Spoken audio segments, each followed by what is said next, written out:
Hello and welcome to the Marketing Times Analytics podcast. I'm your host, Alex Sofronas, and today I'm on with Jeni Golomb.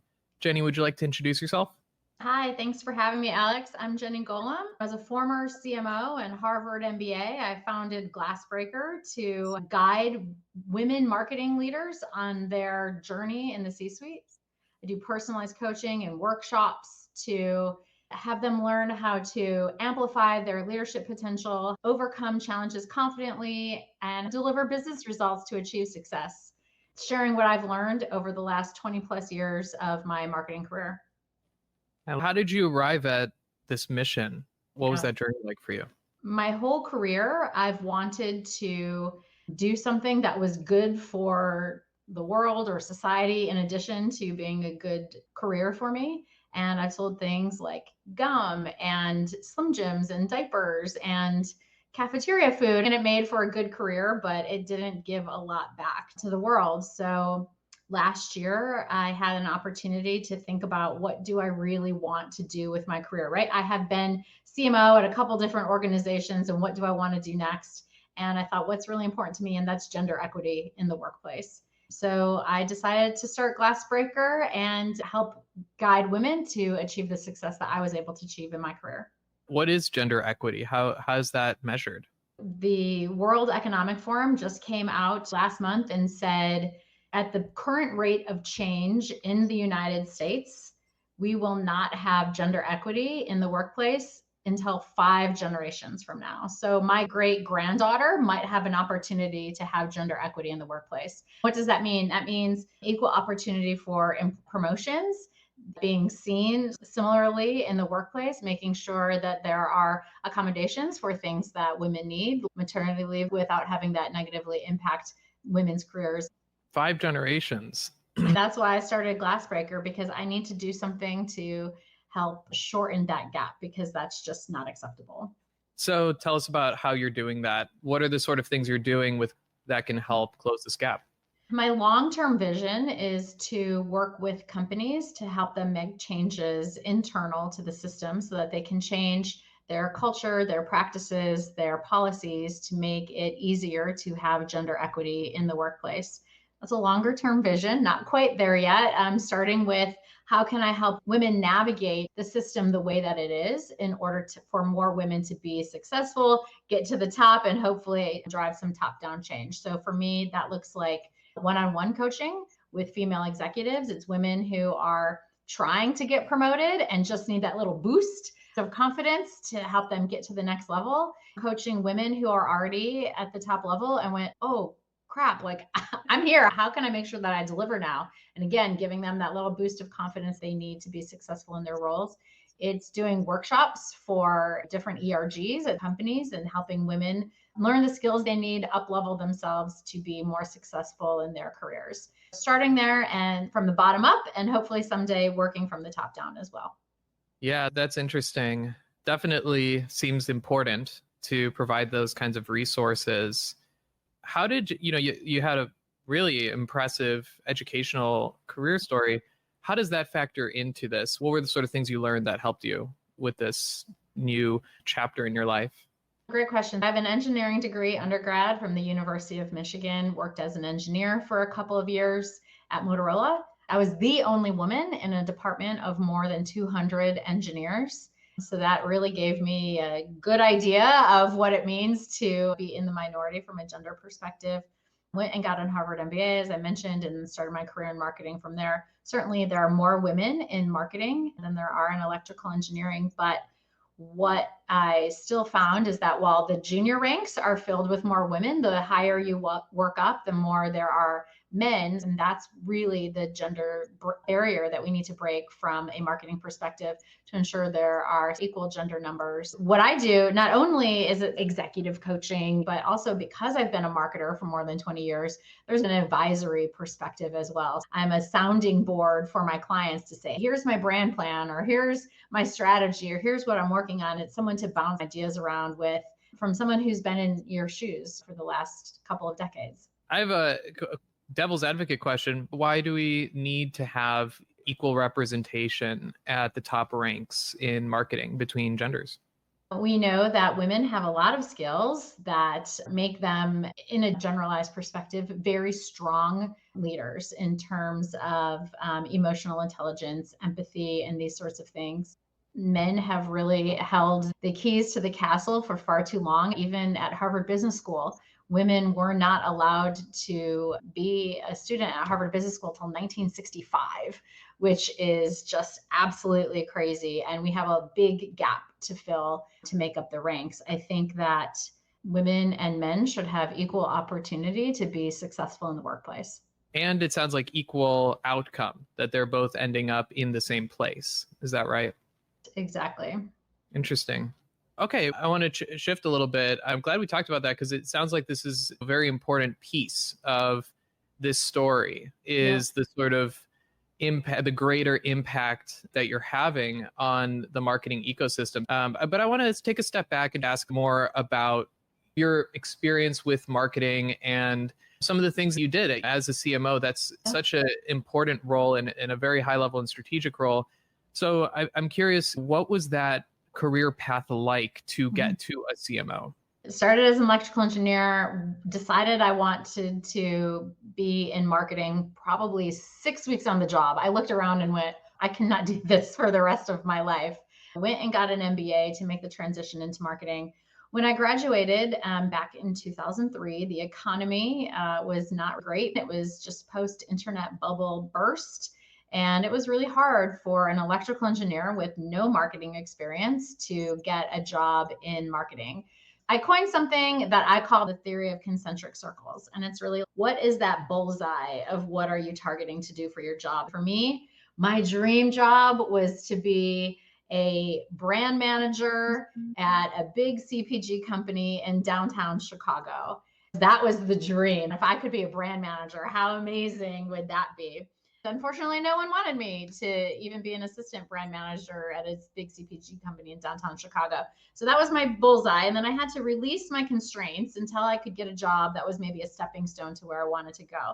So I said, maybe it doesn't have to be Chicago. No one wanted to hire me. I said, maybe it doesn't have to be a big CPG company. Maybe it can be a small CPG company. No one wanted to hire me. And then I said, maybe it doesn't need to be CPG. It can be something else. And that's when I got a job working at Daimler Chrysler as assistant brand manager on Dodge Neon and Dodge Viper and working on things like that.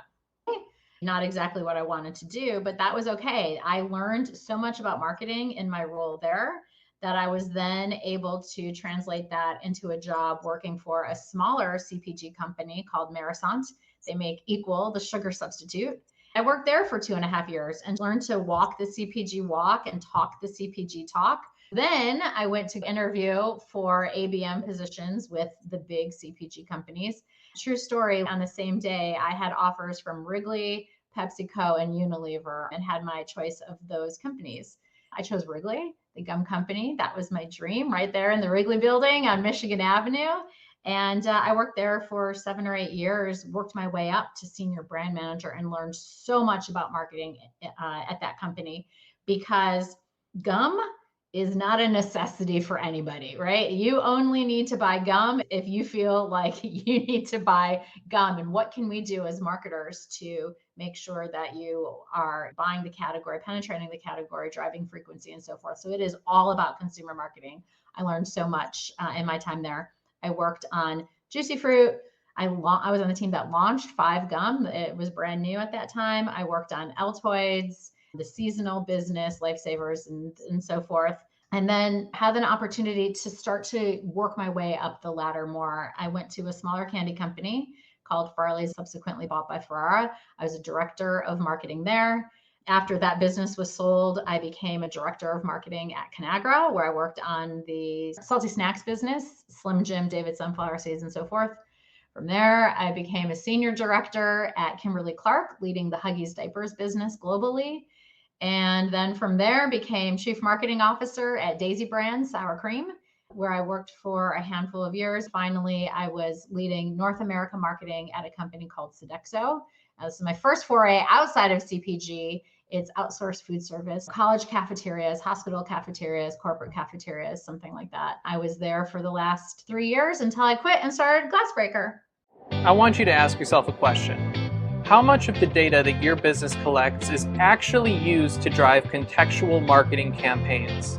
The capabilities of the marketing industry are evolving rapidly, and that's great news for businesses. More data is becoming available at increasing levels of granularity, and that data can be used to create better marketing campaigns that better resonate with your key audiences and increase customer conversion rates. Marketing tactics are becoming more focused and contextual, which is bridging the gap between B2B and B2C marketing. At the end of the day, we're marketing to individuals, whether they're buying on behalf of a business or whether they're buying a product or service for their home. My name is Alex, and I'm an expert in data, analytics, and direct marketing. I've managed over $70 million in media spend, over $10 million in agency fees, and I have a proven track record in lowering cost per sale in direct marketing, digital media, and paid search campaigns. I use data and analytics to dive into campaign performance, identify growth opportunities, and action on those insights to deliver business results. I've worked at companies like IBM and DirecTV, where I've leveraged LTV analytics and customer insights to identify profitable groups of customers and drive demand amongst those customer groups. The secret is in de-averaging campaign and audience performance, understanding the components of profitability and tying that together with audience segmentation. So the question is, are you using the right data to maximize your marketing potential? Grab time with me to learn how you can get the most sales out of your marketing efforts. Thanks for listening. You moved around between companies. I'm curious, how long did you spend in the marketing world before you became a CMO? How long did that path take? Total, let's see, math, 13 years, working my way up from assistant brand manager to chief marketing officer. Another thing that's going in my book is this unexpected path to CMO. What worked was changing companies. Every time I changed a company, it was another little bump in title to get to the C-suite. Sometimes it was by choice. Sometimes it was Conagra shutting down the frozen foods business and laying off 4,000 people. So you're part of that, right? But ultimately, I feel like that accelerated my path up the career ladder to CMO. That's really interesting. You mentioned your book. Tell us more about what the main purpose or the main value that you're hoping to deliver through your book is. It is the unexpected lessons that I've learned the hard way over the course of my career and how to help junior, mid-career folks learn from my experience to help them navigate and accelerate their journey to the C-suite. I'm definitely curious, what's an example of a challenge that you had to face, and what was sort of the lesson you extracted from that you wish to share? There's many of them. One example would be working for a family business. How do you manage the business owner who maybe is not experienced in marketing? Marketing is a function that everyone thinks they're the expert in, right? If you're the CFO, you think you're an expert in finance and marketing, right? Whatever, you're in sales, you're an expert in sales and marketing. Everyone thinks they're an expert in marketing. In reality, marketing is both an art and a science. And there's so much to learn about how to be a really successful marketer. It's not just N of one, I think that commercial looks good and that's the path that we need to go, which is the advice you typically get IT guy, right? And my IT guy has strong opinions on what my marketing should look like. One lesson I learned is how to manage that perspective. Everyone thinks they're an expert in marketing. When I say this to my clients or prospective clients, they're like, oh, yes, they're always dealing with this. So how do we manage dealing with a senior leadership C-suite who all thinks that they're experts in your function when, again, it's quite a technical skill. Yeah, I mean, that is tough. Marketing's probably one of the most political functions in a business because of that blend between art and science. There's a certain amount of gut instinct that it requires, certain amount of data, and it's a constantly shifting balance between the two, depending on what is available to you as the marketing leader. I've seen a lot of debates or discussions about directions to go, and oftentimes it's when you bring in the data that things settle down a little bit and it gets less political. Alex, it's not just the data, which is important, but it's also bringing in the voice of the consumer, because at the end of the day, it doesn't matter what the CFO thinks or the IT guy thinks, or even what I think. It matters what our consumer thinks. And part of the biggest part of the job of marketing is to be the voice of the consumer inside the organization. Maybe that looks like doing ethnographics with your consumer and getting videos of them saying exactly what they need and want so that you can bring that to life for the rest of the functions within the organization and really galvanize the organization around the consumer's needs. Do you have examples of bringing in those consumer insights to help make a decision?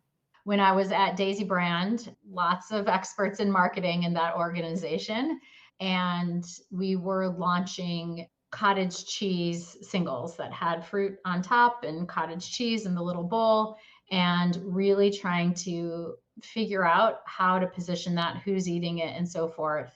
And ultimately, we did ethnographics with our consumers and found an interesting niche: feeding toddlers.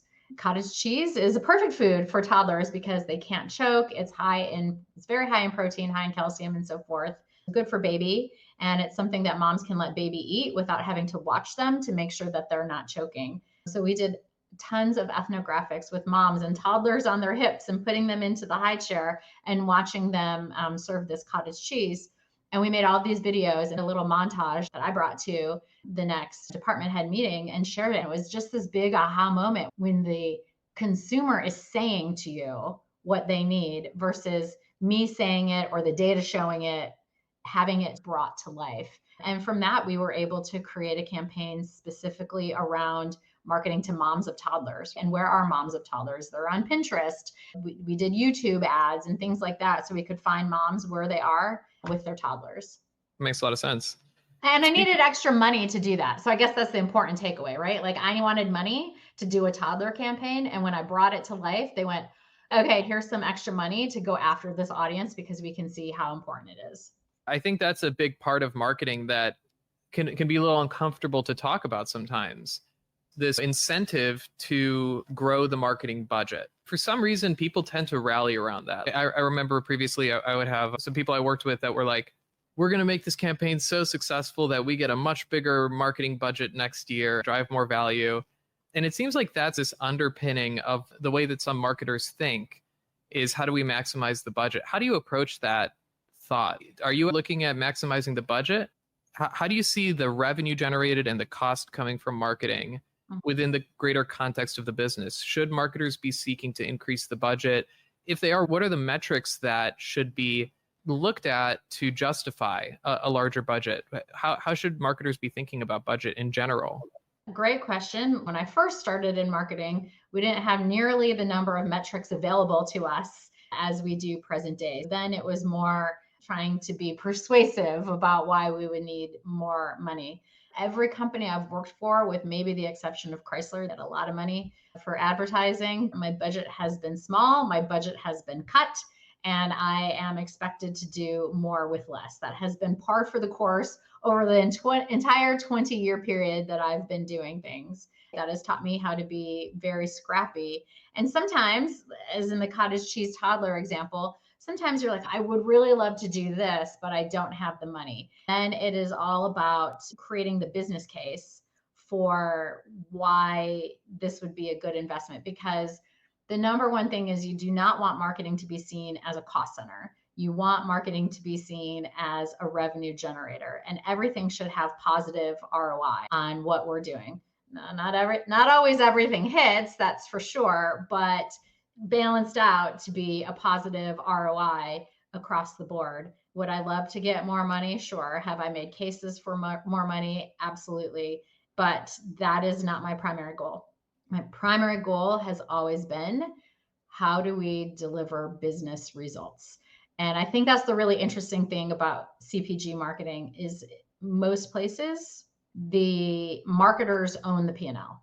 And when you own the P&L, you are laser focused. How am I going to deliver top line, bottom line on that P&L? So you understand if you spend more money here, it's going to have an impact here. And how are you going to make sure that you're delivering that bottom line profit? I think that Again, Sodexo doesn't do it that way. Marketing doesn't own the P&L. I know other sort of B2B companies, marketing doesn't own the P&L. I think the challenge is then marketing becomes seen as a cost center versus a revenue generator. For me, it is always, for every dollar I spend, being really focused on what am I going to get for this, trying to optimize my working versus my non-working, and making sure that we're delivering positive ROI. So speaking of ROI, it can be a challenge. Attribution can be a big challenge for marketers. Do you recommend, let's say a business is just starting their marketing and they don't have attribution set up.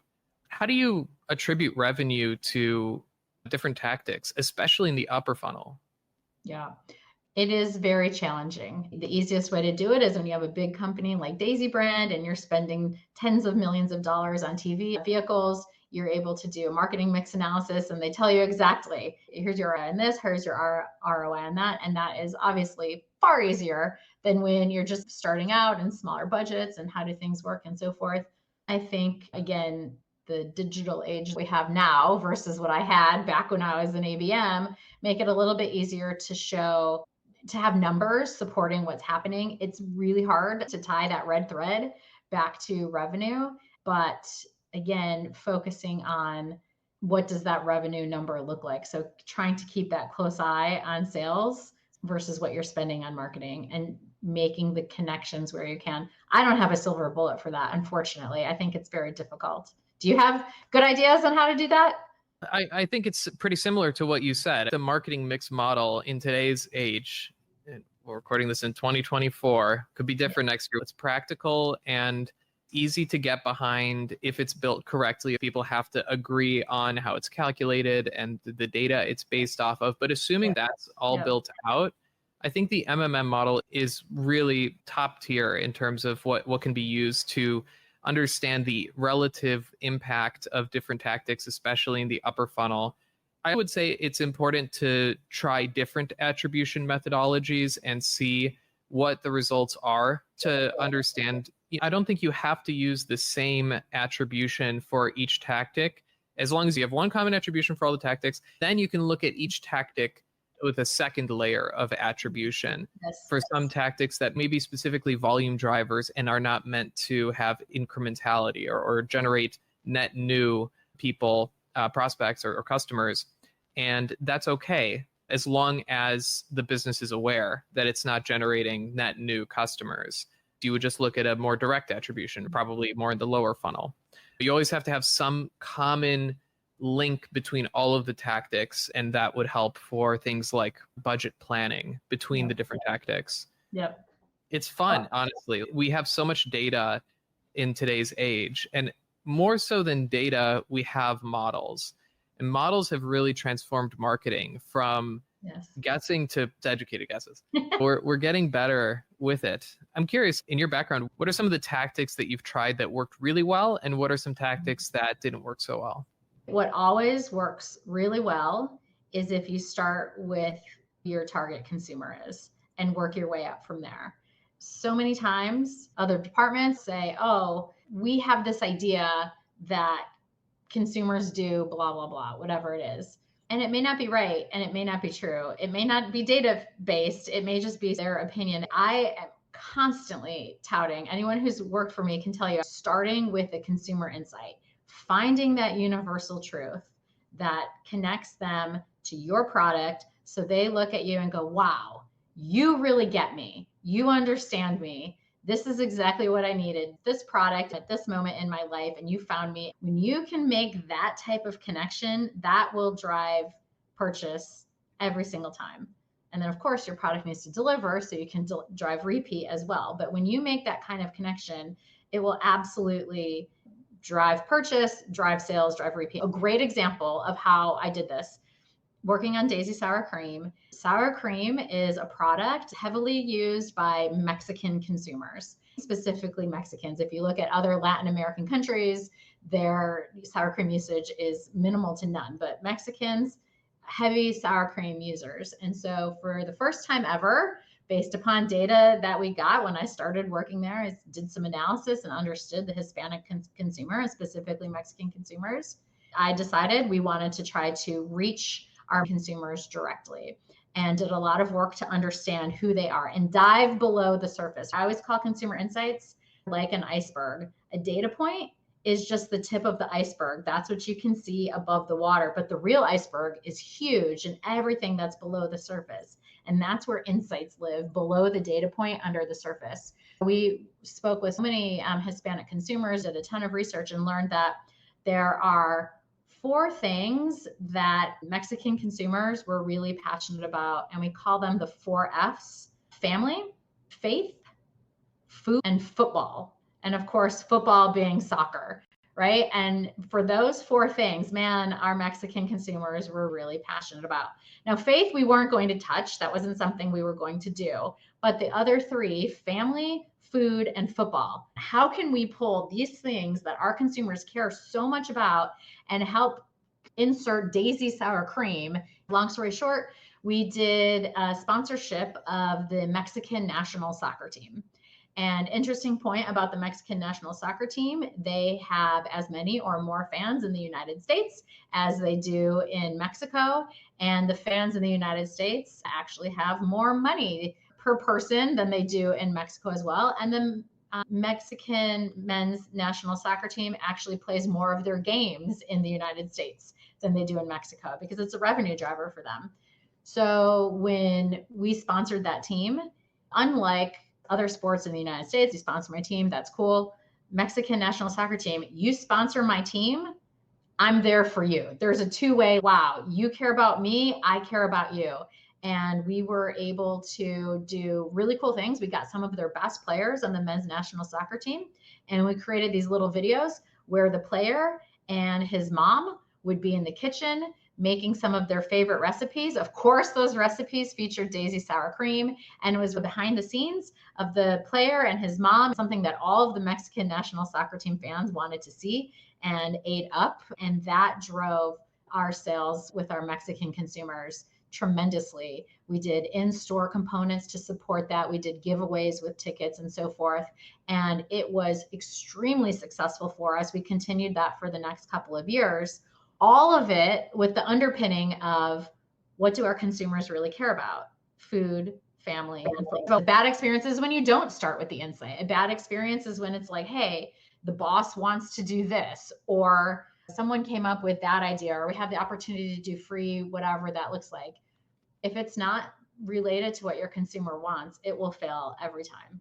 Yeah, that makes sense. You're really stressing the point of listening to the consumer. And that's so important. Marketing is all about understanding people and what drives them to make certain decisions and not make certain decisions, and communicating in a way that they understand, that satisfies what they're looking for and makes them interested in the product. If you're not listening to them, it's going backwards, right? The story has to start from the consumer. That's really insightful. Thank you for sharing that. Spot on. So speaking about that football team, I'm curious, how did you arrive at that? Did it start with a gut instinct of maybe this team would be a good place for us to sponsor, and so I'll look into data about their games played in the US and what they can offer us? Mm-hmm. How does something like that get initiated? So we first did a brand equity study. That's when we found out we had this real spike with our Mexican consumers. We dug deeper into that and understood food, football, family, and faith. And then when we said, okay, we want to go after this football component, we reached out to the Mexican national soccer team and said, we're interested in doing something with you. What's going on? They were the ones who brought the data to us on the number of games played in the US, income per household for the US versus Mexican, all of these sorts of things that really solidified our desire to work with them. And then we were able to negotiate a partnership that made sense, that we could afford and also still get materials and creative that we needed in order to be in front of our consumers and drive the business. We didn't just want a logo on the field. That wasn't going to be good enough for us. We really wanted to make sure that we were driving engagement with all of the different pieces and media that we were using. Speaking of engagement, I'm curious how you would measure, and you don't have to say how you exactly measured it, but how would you measure or recommend somebody something like a sponsorship like that? Are you looking at the traffic for the posts related to the sponsorship? And how do you really capture the full story of the impact? Great question. It was a lot of cobbling things together. Here's the number of views on each of our videos. Here's the number of people who participated in our sweepstakes to win tickets to a particular game. Of all of those, the one that was most impactful is at Walmart stores that are in bigger Hispanic areas. How did our sales do there? They were through the roof. So it was really easy in that regard. It's not total sales, and maybe not all related to the Mexican national soccer team. But we launched this Mexican national soccer team program, and then our sales in heavily Hispanic neighborhoods went through the roof. So it felt like there was a connection there. I'm curious, what is the actual thing happening in the mind of that consumer that's driving them to go to the Walmart and get the sour cream? They're already eating sour cream, most likely. We know that Mexican consumers over-index on sour cream usage. When you look at the sour cream category, there's really two big players, Daisy sour cream and private label. So Walmart Great Value brand or whatever store you're in. And seemingly you could say sour cream is sour cream and they're the same. Great Value is $1 less than Daisy. So I'm going to go for the Great Value because who cares? And our job as the marketing team was to convince folks to say, no, there actually is a big difference for Daisy versus the private label brand. Now, some of our advertising focused on we use only clean ingredients, there's no fillers, or we have higher quality ingredients. You can taste the difference if you taste the two side by side. There is a difference there. So some of our more Gen Pop advertising, but then specific to the Mexican national soccer team sponsorship, it was more of creating this is a brand for me. I identify with this brand because they're reflecting back to me who I am and what I care about.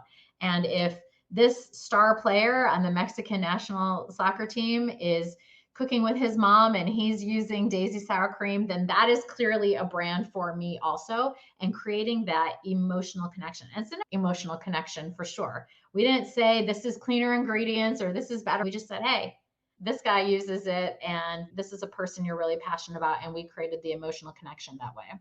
Very interesting. It's so interesting how marketing works when you really dive into it. There's different methods to connect with the consumer and to convince them. What are some other mechanisms that marketers can use to convince consumers to consider them?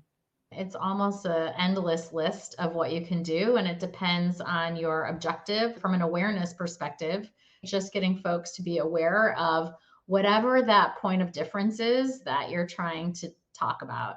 And maybe it's clean ingredients. When I worked on Altoid Smalls, it was like we solved this problem for you where Altoids was in this super big, dusty tin that was hard to travel with. And then we created Altoid Smalls that are not dusty, they're not chalky, they fit in your pocket in this little tin, they're super portable, and just making folks aware that solution existed, right? How do you drive awareness of that? Once you get them to the store, you need them to remember to purchase you once they're in the store. So are you doing shelf danglers? When we launched Daisy Squeeze, the squeezable sour cream, which was amazing, one of the top new items in the grocery store out of like 40,000 items, we were like number 10 or something that year. We did cross-category signage. So we did shelf talks at the taco shell aisle or near the avocados where we were able to go, hey, don't forget your sour cream, this new squeezy sour cream. It's going to be right over there in your dairy case. But it's also finding your consumers where they are. Is that I mentioned the cottage cheese toddlers, those moms were on Pinterest. We went to Pinterest at that time. Talking pins was just newly out. So we were one of the first brands to do a talking pin where the little baby video and the baby crawled over to the other Pinterest window. And so it really drew attention as you were scrolling through Pinterest and got moms to look. It's endless. There's still, of course, traditional media to some extent. It's obviously changed tremendously, but there's TV, there's print, there's out of home. Obviously, YouTube ads have changed things tremendously as well. It's really hard to narrow down. You just have to pick, what is your objective? Where is my consumer? And how am I going to connect the two? Yeah, I love that. There's so much creative thinking and problem solving in marketing because each product and company should have its own formula or recipe for how they're going to go to market and differentiate themselves. Would you agree? There shouldn't be companies using the same playbook because ensuring that they're losing a certain amount of sales that could be coming to them. I'll give you an example, Alex, and I'm not going to name names to protect the company. A company that I worked at has a competitor that is number one in the category. The company I worked at was number two, sometimes number three, depending on the data and what you were looking at. This company I worked at was hell bent on doing the exact same thing that company number one was doing. I spent a good portion of my time trying to convince senior leadership that was the exact wrong thing to do, because we were not going to outsell someone already known in the marketplace as the best at this. They had more money, more experience, more clients. And I came up with this plan to go, hey, here's how we're going to be our version of what this looks like. And we're going to go around them. Here's where they're strong. We're not going to compete on their strong side. Here's where they're weak. Let's compete on their weak side at something that we can own specific to us in order to be successful. It was a great plan. And unfortunately, very stubborn leadership at that organization. So they never enacted it. This company that I'm talking about, at one point in time, they were number one. And the company that is currently number one was just a little baby company. And these guys eked their way up. And this company keeps doing what they are always doing. And their sales continue to plummet, because doing the same thing isn't going to work. You have to find your unique point of differentiation, find your consumer and how those connect, and then make the connection between the two. You mentioned something very interesting that I've been thinking about recently, which is how does marketing strategy change as a business grows? So the two stages that I'm curious about is, the first stage is the company has very few customers, very few marketing people. And then the second stage is the company has a lot of customers, a lot of leads, a lot of awareness, but is now trying to drive a lot of sales through marketing now that they've established themselves a little bit more. Yeah. How does marketing differ from that stage one to stage two? Yeah, it's just about understanding where you are in the funnel, right? In that stage one, you're in awareness. If you don't have clients and customers yet, the first thing you need to do is make people aware of what you do. Even when I started Glassbreaker last year, the number one thing that I had to do was make people aware that Glassbreaker exists. Here's what I'm doing, who I want to work with, and let's make connections to find those people and draw awareness. So when you're in that stage one, it's really about understanding very clearly who your target consumer is, right? For me at Glassbreaker, my target consumer is women who are in that mid director VP level who are trying to get promoted and they're just hitting a barrier. How can I help give them that boost that they need to get to the next level? Or again, I just got promoted and oh crap, I just got promoted. How do I deliver now? Like, I'm very clear on who my ideal client is, and then driving awareness with my ideal client that I even exist. That's your phase one. For your phase two, you've got some clients, you've got some marketing people, but you need more. Now you're further down in the funnel. Now you're in that conversion phase of how do you get them from awareness to consideration to conversion, right? And again, it is very much understanding who those clients or your consumers are and what they need to get to purchase. More often than not, particularly in consumer goods, it changes a little bit in B2B, but not as much as you would think. It's that emotional connection. It's that you understand me, you are a brand for me, I am going to purchase. A lot of times in B2B, organizations think that we're dealing with a business here. It's very rational, it's very logical. We're going to show them that we're the lowest price or we're the best value. But at the end of the day, you are still marketing to a human being, that business organization. And many times there are emotional decisions made by the people inside a business. So making that emotional connection, whether you're B2B or B2C, is absolutely critical to driving conversion. For me with Glassbreaker, I meet with prospective clients. They understand me, what I'm all about, how I can help them boost their career. There's that emotional connection with, oh, Jeni gets me. Jeni's been in my shoes. Jeni struggled to get promoted. Here's how Jeni did it. She's going to help me. She understands me, and we're going to work together to reach my end goal. You mentioned B2B and B2C. I'm curious, what are some of the differences in how marketing is structured between the two? I agree with you that it is really similar. There are differences with the level of data that we have. It's all super personalized. Even the consumer marketing is super targeted. In the past, we didn't have the data or the targeting ability to do that. So I think it's B2C moved towards B2B. No, I don't think B2B moved very much because it's always been much more tailored. But I'm curious, what do you see as some of the differences between the two?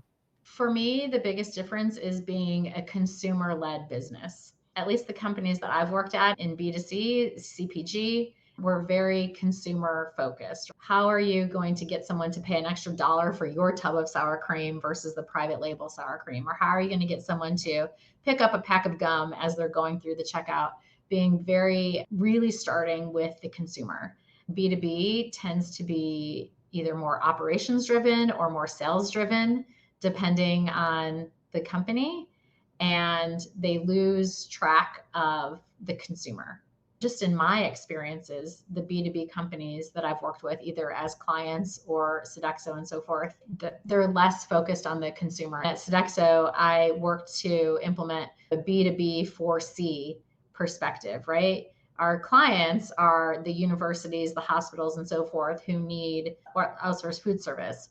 But our customers, our consumers, are the ones who are eating at the cafeterias. It's the college students who are getting the meal plans and eating 3 meals a day there for an entire year, or the hospital staff who is doing inpatient meals or in the cafeteria for guests and visitors. And how are we delivering on their needs? If I have happy college students who are like, man, I love my college cafeteria. This food is so good. I love eating here. And in fact, it's so good that when I'm a sophomore and I'm a junior, I'm going to keep getting a meal plan because I want to keep coming back. That is going to create happy clients because they're not listening to these college students complain and moan about how crappy the cafeteria food is. My students are all happy. They have great food. So now I go to Sodexo and I say, I'm super happy with what you have because all of my students are really happy. And that creates this virtuous cycle to say, I really like you. I'm going to continue to work with you. Let's be strategic partners. How can we continue to grow? And it's this whole virtuous cycle. Versus if you just think about the client and what does the client need, and you're forgetting the consumer piece, it can be more difficult to create these longer lasting relationships because you're missing out on what the client is trying to do, and that's deliver for their consumers. I love that. And I want to ask about how you weigh a marketing budget towards the decision makers in B2B marketing versus that end consumer and making them aware of it. If you were Sodexo, how much of the marketing budget would go towards the people making the decision to sign on Sodexo, a food company, versus the people consuming the product? How would you think about distributing the marketing resources between the two?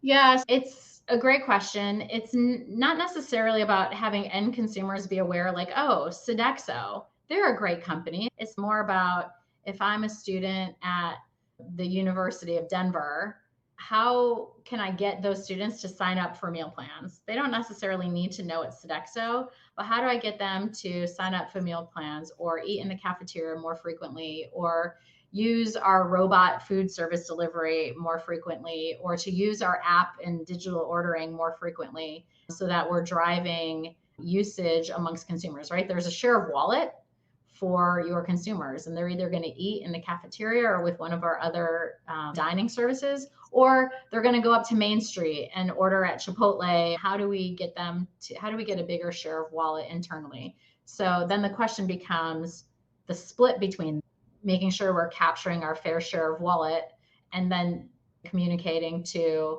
our clients and prospective clients to get them to understand Sodexo is your top food service provider for your needs.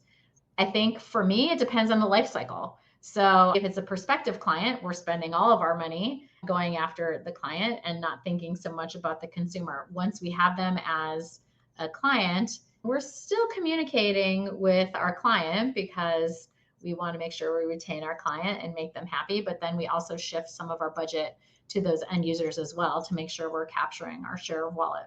So it's almost like you're gamifying, or you're thinking about how do we drive a better experience for the end consumer, but you're not using marketing as the lever to do that.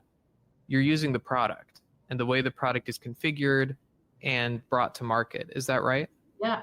Look, everyone knows the 5 Ps of marketing, right? It is not just promotion, which is your marketing message that drives your business. It's also placement, making sure your product is where it is when they want it, positioning it in the right way. All of these things need to come together. Which levers are you going to pull to make it make sense for your consumer? For the Mexican men's national soccer team, that was obviously a promotion of how are we connecting it in your mind emotionally. But when I worked on Slim Jims, that business was in double-digit decline, and we were able to turn it around by doing a price decrease. We changed it. It was up to $1.20. We got it back down to $1. We were able to make the P&L work so that we could lower our price. So we priced it right back at $1. And then we also worked with all of our C-store partners to get better distribution. We created these new racks to make it much easier to shop a stick. So they weren't sit up vertically like this, they were laying horizontally. So between having the right price and having the right placement at distribution, those two things alone were able to turn our business around tremendously. Having the right product at the right price at the right place. So really understanding what's happening with your business and your consumers that you need to change in order to influence purchase and be persuasive. I love that. Jeni, this has been a great conversation. I really appreciate you chatting with me today. Yeah, I always love talking marketing. So thank you for having me. I really appreciate it. It's been fun. Thank you, Jeni, and thanks everyone for listening. We'll talk to you soon. Thanks.